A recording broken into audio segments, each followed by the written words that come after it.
毛を引きずらない、硬くもなく柔らかくもなく、睡眠の質が上がると思ってます。メディカル枕はおすすめです。あなたも通販生活始めませんか？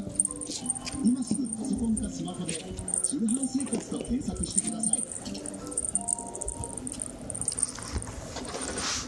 事故を起こした車が4台も残されています。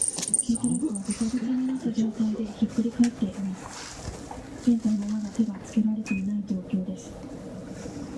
荷物が散乱した現場、その先にあったのは軽トラック。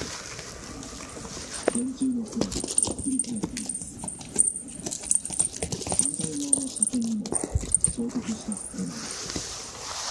現場は岡山県赤磐市県道。午後4時ごろ、車5台が絡む事故があり、軽トラックが小学生の列に突っ込みました。消防によると、このうち9歳の女子児童1人が死亡、10歳の男子児童1人が重傷を負って血糖性で搬送されるなど、4人が重傷しました。消防部が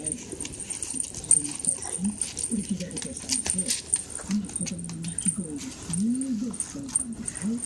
そして顔も変な声が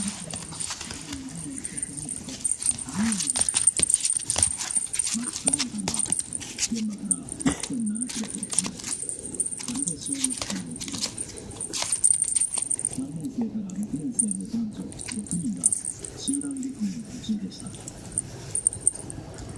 何人かはもう救急車で運ばれていったようですけど、1人はボートに車って救助隊員が1人